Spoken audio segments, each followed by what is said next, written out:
नमस्कार दोस्तों, मैं हूं आपका दोस्त शुभम झा और स्वागत करता हूं अपने इस YouTube चैनल पे। आज हम डिस्कस करने वाले हैं कॉस इनवर्स का जो ग्राफ होता है, उसका डोमेन क्या होता है, उसका कोडोमेन क्या होता है और उसका कैसे कैसे वैल्यू हम उसको ज्ञात कर सकते हैं, है ना। चलिए स्टार्ट करते हैं। देखो बाबू, यहाँ पे लिखा हुआ है y is equal to cos x और फलन r से आ रहा है और इस फंक्शंस का ये ग्राफ है। और इस ग्राफ में आप देखिएगा कि cos 0 का वैल्यू 1 होता है, cos 90 है ना, cos 90 का वैल्यू 0 हो जाता है, cos 180 का वैल्यू -1 होता है, cos 3π/2 यानी 270 का वैल्यू 0 हो जाता है, 2π का वैल्यू 1 होता है। इधर देख लीजिए, -90 का वैल्यू 0 हो जाता है, -π का वैल्यू -1 हो जाता है, -3π/2 का वैल्यू 0 हो जाता है और -2π का वैल्यू 1 हो जाता है। इस तरह से सीरीज है। सबसे पहले इसका जब से हम इन्वर्स की बात करते हैं तो सबसे पहले हमको ये बात पता होना चाहिए कि क्या इसका हॉरिजेंटल, इस ग्राफ का हॉरिजेंटल जो लाइन है इस ग्राफ को कितना बार कट करता है। तो हम देख लेते हैं थोड़ा। देखो तो बाबू, इस ग्राफ को हॉरिजेंटल लाइन कितना, एक से अधिक बार कट दे रहा है ना। और जैसे ही एक से अधिक बार अगर कट देता होगा ग्राफ को तो उस फलन का इन्वर्स निकालना संभव नहीं होता है ना।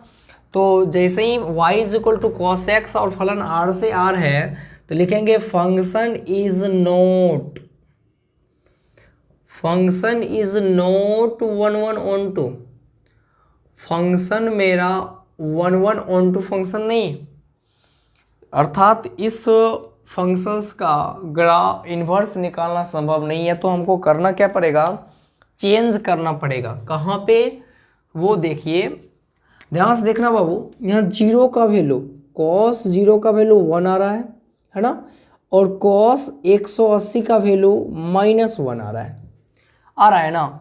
अगर मैं ये सबको मिटा दूं, मैं इतना को मिटा दूं तो देखिएगा, ध्यान से समझ में आ जाएगा तुरंत। अब जो ये ग्राफ है ना, ये जो मेरा ग्राफ है इसका मैक्स वैल्यू देखिए कितना है, 1 है, और मीन वैल्यू कितना है, -1 है। मैक्स पे एंगल कितना लिए थे, 0 लिए थे, है ना। तो इनपुट में अब हम डालेंगे, एक तो 0 आएगा, और इसका मैक्स कितना लिए थे, पाई लिए थे, है ना, तो पाई ले लिए। और ये कहाँ से कहाँ तक चलेगा वो थोड़ा देखते हैं। 1/(1) के लिए हम ये कर रहे हैं, 0 पे आया था 1 और पाई पे आया था -1, तो -1 को पहले लिखो और 1 को यहाँ पे लिखो। तो कोई आपसे पूछेगा कि cos x का वैसा ग्राफ आप बताइए जिसमें वो 1/(1) और 1/2 का काम करेगा। तो आप बताइए, आप बोलिएगा कि जब इनपुट हम cos x में 0 से पाई ले लेते हैं और आउटपुट -1 से 1 ले लेते हैं तो वो फंक्शन मेरा 1/(1) हो जाता है।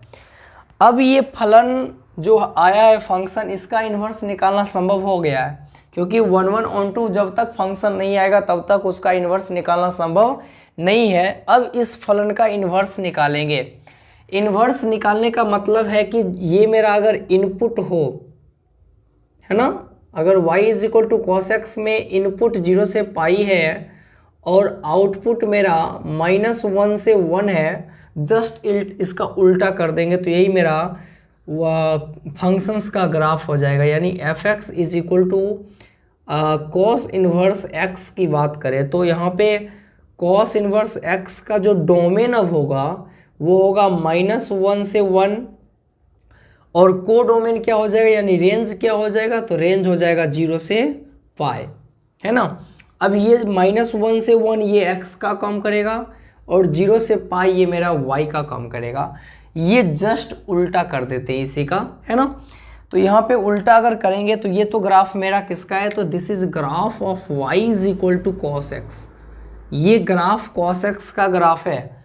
अब जो हम ग्राफ ड्रॉ करेंगे वो मेरा होगा कॉस इनवर्स एक्स का ग्राफ, है ना। तो कॉस इनवर्स एक्स का ग्राफ कैसा होता है वो थोड़ा देख लीजिए।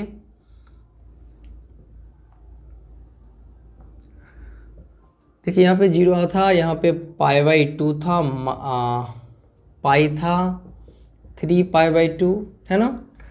अब यहाँ पे हम पाई नहीं डालेंगे, अभी -1 डालेंगे, है ना। तो यहाँ पे मैं 1 लिखता हूँ और यहाँ पे -1, यहाँ हो जाएगा π/2 π 3π/2, 2π, -π/2 -π, -3π/2 और -2π। देखो बाबू वाई cos x का ग्राफ कैसा हुआ करता था, यहाँ पे थोड़ा देख लेते हैं। ये इस टर्म, क्या जीरो को ये टच किया था? नहीं किया था, इस टर्म का आया था, है ना, और ये भी इस टर्म से आगे बढ़ गया था। बस सेम ग्राफ में ये जो देखो ध्यान से, यही वाला पार्ट लिए थे ना वहाँ पे y = cos x में। अब इसी ग्राफ को हम क्या करते हैं, उल्टा कर देते हैं, मतलब इस ग्राफ को डायरेक्ट सीधा ऐसे करके डायरेक्ट पलट देते हैं ना। तो जैसे ही ऐसे करके हम पलटेंगे तो थोड़ा ध्यान से देखिएगा, क्या ये ग्राफ इस टर्म में आ जाएगा ना, तो ध्यान से देखना, ये ग्राफ मेरा अब इस टर्म में आ जाएगा।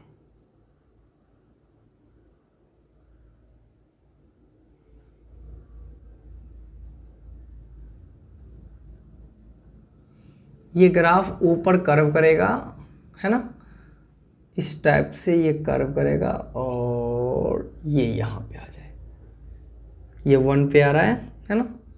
ये थोड़ा ठीक से मैं ड्रॉ करता हूँ।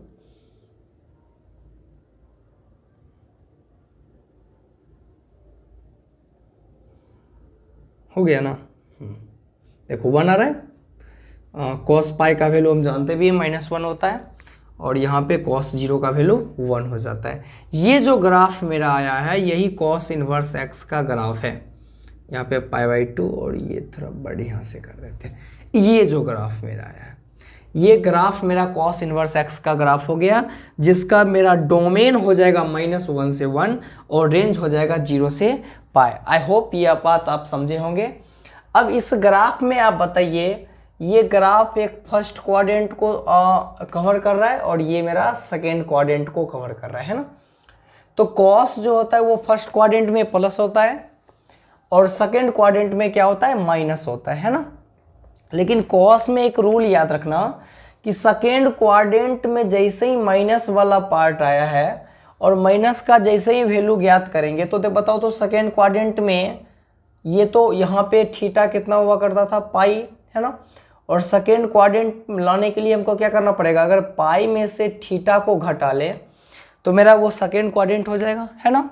और पाई में से थीटा को जोड़ दे तो वो मेरा थर्ड क्वाड्रेंट का पार्ट हो जाएगा। तो सेकेंड क्वाड्रेंट में जैसे ही माइनस वाले पार्ट को लाएंगे कॉस में तो पाई में से घटाना पड़ेगा। ये थोड़ा याद रखना, इसको मैं मिटा रहा हूँ।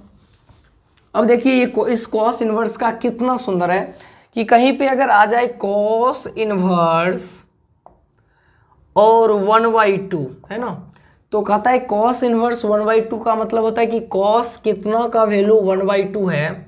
तो आपको पता होगा कि कॉस 60 का वैल्यू कितना होता है, 1/2 होता है। लेकिन इसी में अगर कहीं पे आ जाए कॉस इनवर्स -1/2, यहाँ पे पॉजिटिव था, मतलब हो गया फर्स्ट क्वाड्रेंट, कुछ नहीं करना है, डायरेक्ट लिख देना है। लेकिन कहीं पे अगर कॉस इनवर्स माइनस वाला पार्ट आ जाए तो माइनस वाला पार्ट तो सेकेंड क्वाड्रेंट का है, कॉस वाला। तो सेकेंड पार्ट लाने के लिए मुझे पाई में से कॉस इनवर्स 1/2 घटाना पड़ेगा, समझ रहे हैं ना। इस माइनस का मतलब हो गया पाई में से माइनस हटाए, पाई लाए माइनस, और ये लिखना पड़ेगा यहाँ से माइनस अर्ज करके। तो पाई माइनस कॉस इनवर्स 1/2 अभी जस्ट बताएं π/3, और यहाँ से आंसर लाएंगे तो हो जाएगा 2π/3। ये इसका आंसर हो गया। आगे थोड़ा देखते हैं, कहीं पे लिखा दिख गया कॉस इनवर्स √3/2, है ना। कॉस इनवर्स √3/2, इसका मतलब हो कि कॉस कितना का वैल्यू √3/2 है। तो मुझे पता है कि कॉस 30 का वैल्यू √3/2 होता है। इसी का जस्ट उल्टा करेंगे, कॉस इनवर्स -√3/2। तो कॉस के अंदर, इनवर्स के अंदर माइनस लगा हुआ है, तो सबसे पहले आपको पाई में से कॉस इनवर्स √3/2 हटाना पड़ेगा। ये माइनस का मतलब ही हुआ है पाई, तो पाई माइनस कॉस इनवर्स √3 का वैल्यू है π/6, और पाई में से π/6 घटाएंगे तो 5π/6 हो जाएगा। ये इसका आंसर हो गया। आई होप कॉस इनवर्स का आपका फंडा क्लियर हो चुका है ना। अगले वीडियो सीरीज में जितना भी कॉस का जो पार्ट होगा ना, आप बनाने की कोशिश कीजिएगा, सभी कॉस का पार्ट आपसे बन जाएगा। 1-2 क्वेश्चन और थे, देख लेते हैं। कहीं पे दिख गया माइनस कॉस इनवर्स और माइनस 1/2, इसका वैल्यू कोई पूछ रहा है तो माइनस को पहले इधर कर देते हैं। अब अंदर की क्रिया करेंगे कि पाई माइनस कॉस इनवर्स 1/2 लिखना पड़ेगा ना। तो माइनस लगाओ, पाई माइनस कितना का वैल्यू 1/2 होता है, तो यहाँ देख लीजिए π/3 का वैल्यू होता है, तो पाई माइनस π/3 लिखना पड़ेगा, माइनस यहाँ हो जाएगा 2π/3, तो इसका आंसर हो जाएगा -2π/3। बात समझ रहे हैं ना। तो जितना भी एक्सरसाइज का कॉस इनवर्स का पार्ट होगा आप बनाने की कोशिश कीजिएगा, प्लस वाला भी और माइनस वाला भी आपसे बन जाएगा। अगले वीडियो सीरीज में आपको टेन इनवर्स बताएंगे, सेक इनवर्स बताएंगे, कॉसेक इनवर्स और कॉट इनवर्स बताएंगे। यही इस वीडियो सीरीज को यहीं पर रहने देते हैं। तब तक के लिए मैं शुभम झा, जय हिंद।